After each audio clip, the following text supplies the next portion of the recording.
I know two things about memes: impact font and Muppet. Hey, I'm Johnny Drive-By. Why don't you turn your dial to the Atheist Edge? Okay.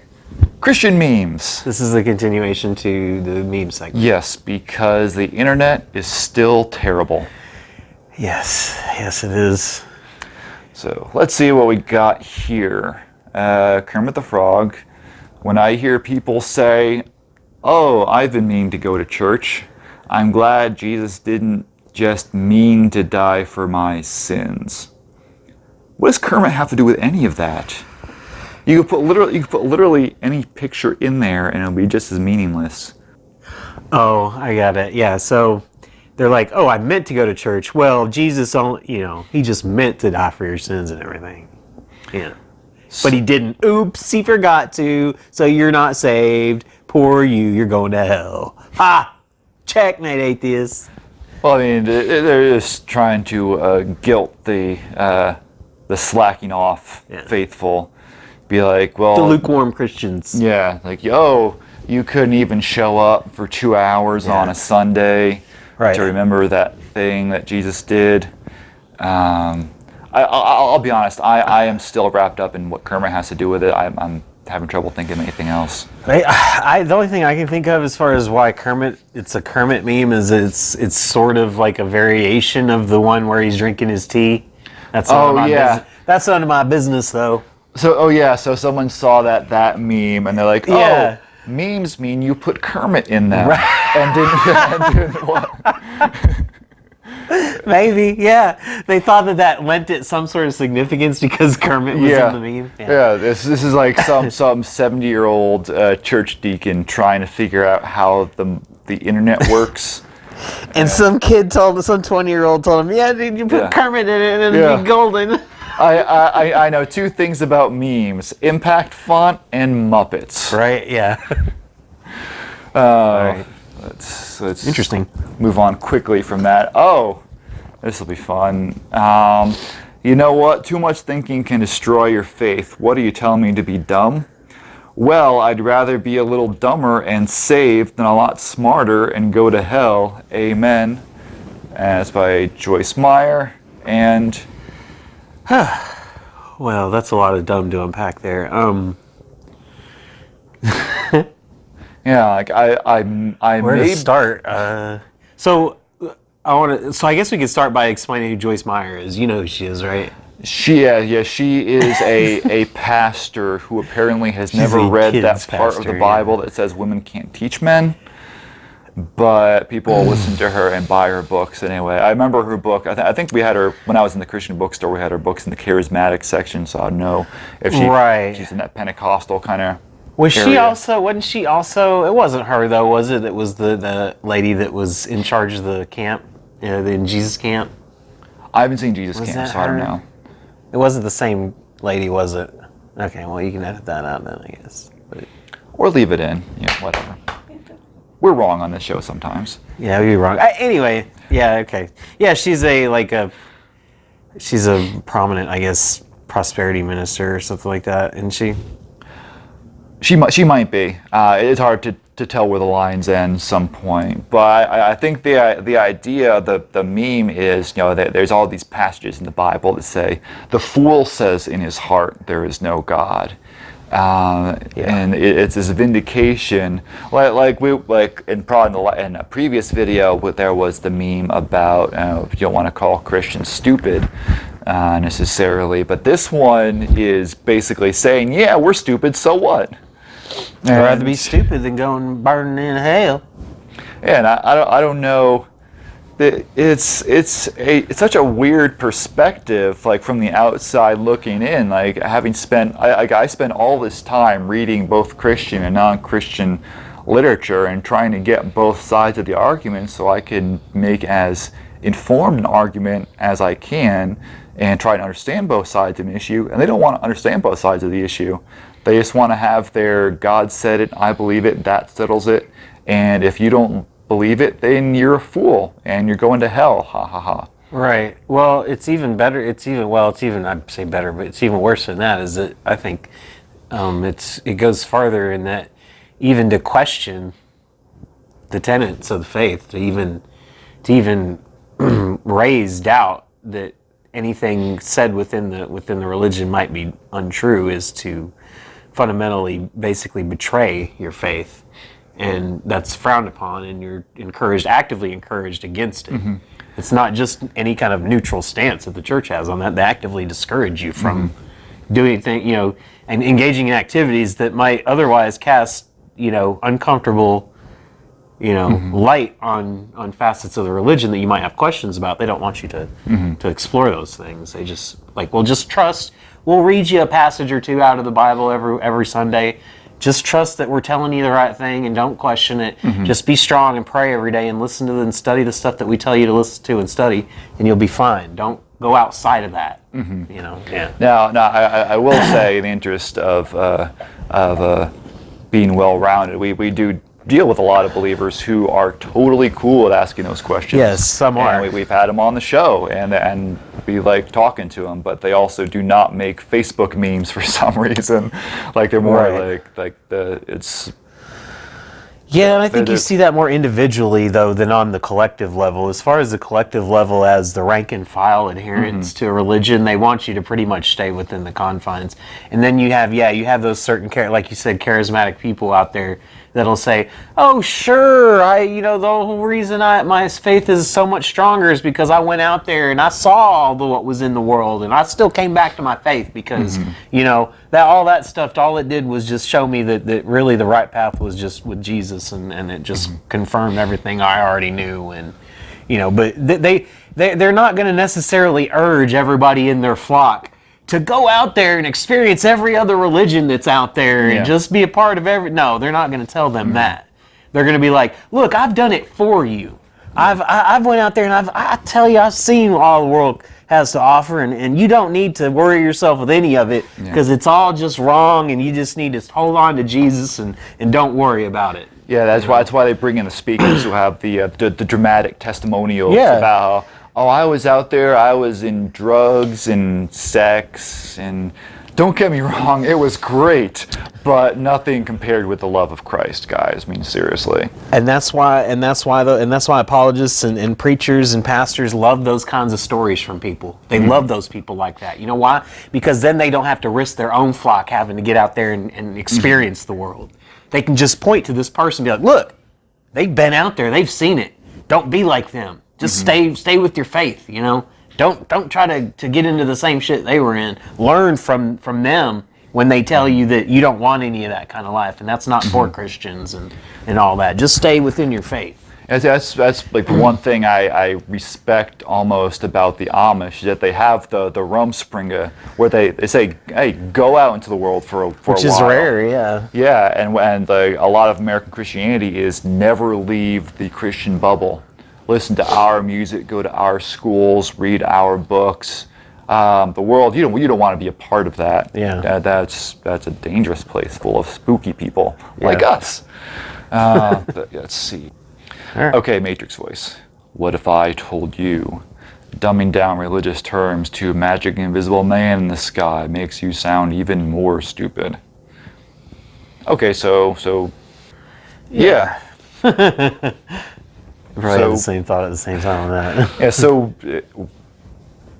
this is another one of those along the same lines of the last one. It's the fool says in his heart there is no God. Non-believers are foolish / in this case stupid apparently, and they're kind of missing the point that their faith is not necessarily sacred to us. So we don't necessarily feel compelled to treat their faith with enough respect to make sure we're using all the jargon right at any given point. Yeah. I don't know. To me, it just kind of demonstrates a lack of awareness on the part of the person who put this together. Because they're trying to say, "Oh, you're dumbing down religious terms to magic invisible man in the sky, and it makes you look stupid." Well, it's a lack of awareness in the sense that the person doesn't realize that the reason why people say that is in a spirit of sarcasm, as because we are trying to illustrate to the person or mirror to the person how we feel like what the things that they're saying sound to us. We think you sound stupid and are basically saying Magic Man in the sky. We're not, making that characterization. We're saying that's what the characterization sounds like coming from you to us. So to me, that's like they lack the awareness of we're actually using it as a way to illustrate how we think they sound. You know what I'm saying? They're not realizing that in saying what they're saying in that meme. Right, and yeah, it's... And like, hey, if you want to have a discussion where we use all the strictly technically accurate theological terminology, I'm all for that. Like, I could do that all day, but there's a time and a place to have a serious grounded discussion, and there's a time and a place to say, hey, you don't know how silly you're sounding right now to outsiders. Yeah. And obviously you can say the wrong thing at the wrong time, but yeah, at some point it helps to have believers realize that that there's words that believers use all the time that they don't think about how they sound. Like when I was in church, we would say all kinds of things like "saved by the blood of the Lamb" or stuff like that, and that just almost becomes meaningless after repeated after a while. Yeah. But it's.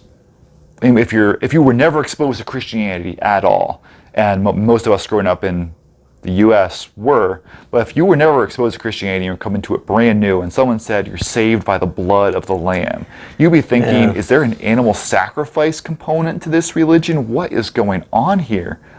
This is insane. I'm not sure I want to be part of this. Oh, you're eating the body of Christ? What? Is there cannibalism here? What is going on? So, yeah, you're right. It's part of trying to help people understand how people give them an think they idea sound. of how they sound to you when you say certain things. You're like, yeah, I'm not trying to be an a-hole or whatever, but when you say that, it just sounds like a generic boilerplate placeholder for magic person who does things. Yeah, talk about not getting outside your Christian bubble. This is what we're doing. We're saying, hey, this sounds fine in your world, but outside of your world, this is what it sounds like. Borderline insane. Right. Oh, this will be good. In this age of nudity, the more you reveal, the cheaper you are regarded, even if the world makes you feel you are liberated. Modest dress plays a key role in purification of the soul and deep inner contentment.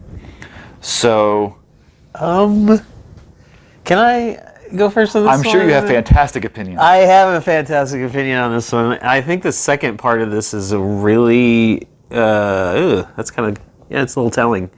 So yeah, I'd imagine it's a person with I guess it's going to be in the background anyway, but she's got the full headdress on, and the child has everything but the face covered. So I'm assuming this is like a Muslim, some imam, I guess. Yeah, Mufti Mink. I guess he's an imam, or he's a some kind of Islamic scholar, maybe overseas or something, maybe in Europe. But yeah, but the first part of it though is it's like, okay, I don't know in this age of nudity, okay. I mean, I think we have probably become a lot less messed up about our sexuality than maybe we have been in the past. I think that's probably true. Mm-hmm. But he goes and says, the more you reveal, the cheaper you're regarded.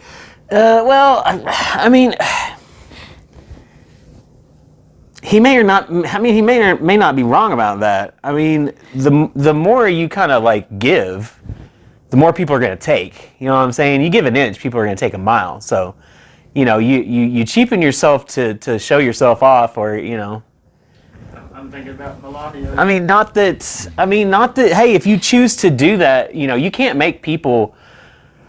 What I disagree with, I think, is the point of this meme is to try to kind of maybe shame people into certain types of behavior, out of certain types of behavior, and you don't need to do that. All you have to do, people know that they have a choice. If you want to be modest and you want to be, a little bit more reserved in the way you present yourself in public, then there's a certain way you're going to be treated by the rest of society. And if you don't, there's another way you're going to be treated by society, right? So we have to keep those things in mind. But yeah, I don't know, it's just the way he's presenting it is like really weird, and I don't understand why he thinks of it that way, and why he goes to the second part the way he does. But Yeah, see, there's so much going on here, and I really wish we had Courtney here to give a female perspective. of course I know she'd have something to like, say. nothing like two dudes getting on and talking about how women should be treated, but it's like, okay. We have to live with them. We ought to figure out ways how to treat people the way that it's best for the progression of society. I mean, yeah. Right? Yeah, I'm totally down with the idea that women shouldn't feel like they have to show a lot of skin to be respected or appreciated. They should be allowed to dress modestly. They should really be allowed to dress however the hell they want. Oh no, and nobody is made to do anything in it really that much in America. If you get right down to it, I mean. Yeah, but I'm trying to get at is like